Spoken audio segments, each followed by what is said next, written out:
আসসালামু আলাইকুম, welcome back to my channel. প্রতিদিনের মতো নতুন আরেকটি মজাদার রেসিপি নিয়ে চলে আসলাম। আজকে আমি তোমাদেরকে খুব মজাদার এবং ইন্টারেস্টিং একটা রেসিপি বানিয়ে দেখাবো। সেটা হচ্ছে সুজির হালুয়া। সামনে সব লাইলাতুল বারাত, তো আমরা শবে বারাত বলে থাকি, ভাগ্য রজনীর রাত। সেই দিন আমরা কম বেশি সবাই মিষ্টি মুখ করে থাকি। তো এই লাইলাতুল বারাত উপলক্ষে তোমাদেরকে একটা খুব সুন্দর ডিশ বানিয়ে দেখাবো। সেটা হচ্ছে সুজির হালুয়া বা মাখান্দি। পাকিস্তানের রাজা বাচ্চারা এই হালুয়া কিন্তু খুবই খায়, বা এটা ওদের একটা জনপ্রিয় খাবার। এটা না হলে ওদের লাইলাতুল বারাত ওরা কখনোই উদযাপন করে না। তো সেই রাজা বাচ্চাদের হালুয়া আজকে আমি তোমাদেরকে বানিয়ে দেখাবো। আশা করি ভিডিওটি না টেনে আমার সঙ্গে থাকবে, আর ভিডিওটি ভালো লাগলে বেশি বেশি করে লাইক, কমেন্ট এবং শেয়ার করে দেবে। তো খুব সহজ পদ্ধতিতে মাত্র 5 মিনিটে তোমাদেরকে আমি ঝটপট বানিয়ে দেখাবো। চলো ভিডিওটি শুরু করা যাক। তো এই সুজির হালুয়াটি তৈরি করার জন্য সবার আগে আমি একটা ব্যাটার তৈরি করে নেব। এখানে নিয়ে নিলাম আমি 1 কাপ পরিমাণে সুজি, আর দিয়ে দেব হাফ কাপ পরিমাণে গুঁড়ো দুধ। তো তোমরা এখানে গুঁড়ো দুধের পরিবর্তে লিকুইড দুধও ব্যবহার করতে পারো। আমি এখানে গুঁড়ো দুধটা দিয়েই তোমাদেরকে এই হালুয়াটা বানিয়ে দেখাবো। আশা করি ভিডিওটি না টেনে আমার সঙ্গে থাকবে। দিয়ে দিলাম হাফ চা চামচ পরিমাণ, মানে 1 চিমটি পরিমাণ লবণ। এই লবণটা দিলে তাহলে কিন্তু এই হালুয়াটি খেতে অসাধারণ স্বাদ লাগে।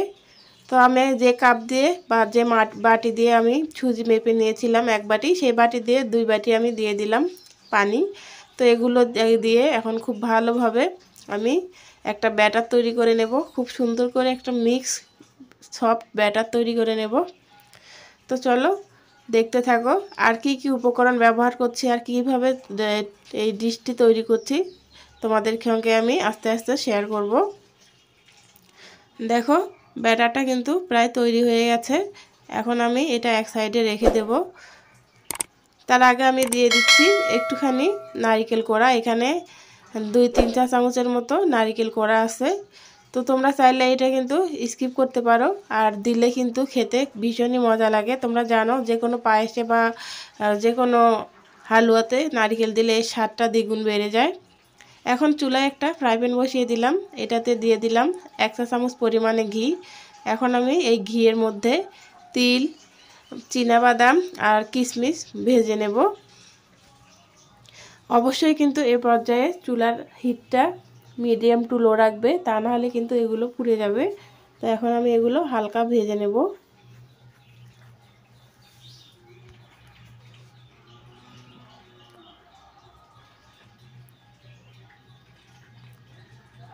আমার এই ছোট্ট ভিডিওটি দেখতে দেখতে যদি কোনো একটা জায়গা ভালো লেগে যায় বা উপকারে আসে, প্লিজ চ্যানেলটি সাবস্ক্রাইব করে অল নোটিফিকেশন অন করে দিও।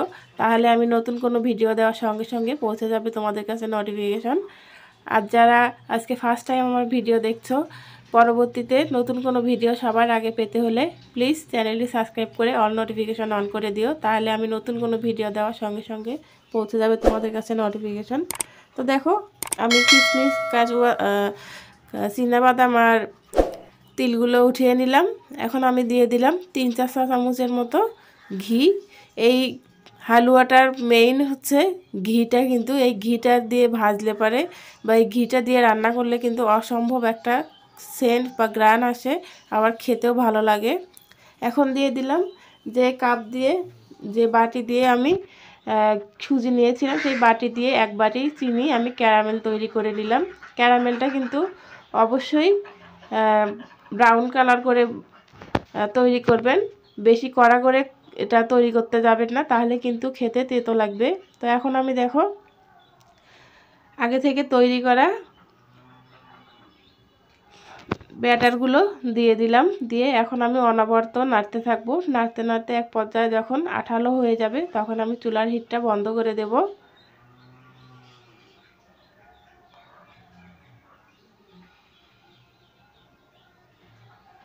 দেখো আস্তে আস্তে কিন্তু আঠালো ভাব চলে আসছে। এই লাইলাতুল বারাত বা শবে বরাত আমাদের প্রত্যেকটা মুসলমানের জীবনে একটা পবিত্র রাত। এই রাতে আমাদের প্রত্যেকটা মানব জাতির কিন্তু ভাগ্য রজনীর রাত। কে কতটুকু হায়াত, মানে কার কতটুকু হায়াত, কে কতটুকু রিজেক্ট সব কিছু কিন্তু এই রাতে নির্ধারণ করা হয়। তো দেখো আমি কিন্তু অর্ধেকগুলো বাদাম দিয়ে দিলাম আর অর্ধেকগুলো রেখে দিলাম পরিবেশনের সময় আমি ডেকোরেশন করব। দেখো এখন কিন্তু নাড়তে নাড়তে এক পর্যায়ে খুবই ঘন হয়ে এসেছে। এখন আমি আরও 1 মিনিটের মতো নাড়াচাড়া করে নামিয়ে নেব। দেখো নামিয়ে পরিবেশন করে নিলাম মজাদার এই হালুয়া। কেমন লাগলো আমার এই হালুয়া রেসিপিটি অবশ্যই কমেন্ট করে জানাবে। আর সব মুসলমান ভাই বোনদের উদ্দেশ্যে বলছি, এই ভাগ্য রজনীর রাত তোমরা কখনো নষ্ট করো না। সবাই এই রাতটাকে তোমরা স্মরণীয় করে রেখো, মানে মহান আল্লাহ রাব্বুল আলামিনের জিকির আজগার এবং নামাজের মধ্য দিয়ে তোমরা এই রাতটি উদযাপন করো। তো দেখো কেমন লাগছে আমার এই হালুয়াটি অবশ্যই কমেন্ট করতে ভুলবে না। যদি ভালো লাগে বেশি বেশি করে লাইক কমেন্ট এবং শেয়ার করে দিও। নিজে দেখো এবং অন্যদেরকে দেখার সুযোগ করে দিও। তোমাদের সুন্দর সুন্দর কমেন্ট আমার পরবর্তী ভিডিও দেওয়ার জন্য অনেক অনেক উৎসাহ জাগায়। তাই আমি রিকোয়েস্ট করছি আমার ভিডিওটি ভালো লাগলে বেশি বেশি করে লাইক কমেন্ট এবং শেয়ার করে দিবে।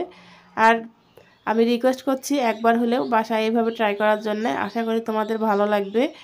এর স্বাদ সারা জীবন মুখে লেগে থাকবে। একবার বানিয়ে খেলে বারবার বানানোর জন্য রিকোয়েস্ট আসবে। তো আমি তোমাদেরকে এক সাইডটা কেটে দেখাচ্ছি ঠিক কতটা লোভনীয় এবং কতটা ইয়ামি হয়েছে। তো চলো তোমাদেরকে একটুখানি কেটে দেখাই। দেখো দেখতেই কিন্তু লোভনীয় লাগছে, খেতেও কিন্তু অসম্ভব সুন্দর হয়েছে। তাই আমি রিকোয়েস্ট করছি একবার হলেও বাসায় এভাবে ট্রাই করার জন্য। আশা করি তোমাদের মুখে লেগে থাকবে। ঝটপট খুব সহজ পদ্ধতিতে আমি কিন্তু তোমাদেরকে দেখিয়ে দিলাম। তোমরা যে কেউ একবার দেখলেই কিন্তু তৈরি করে নিতে পারবে এই মজাদার রেসিপিটি।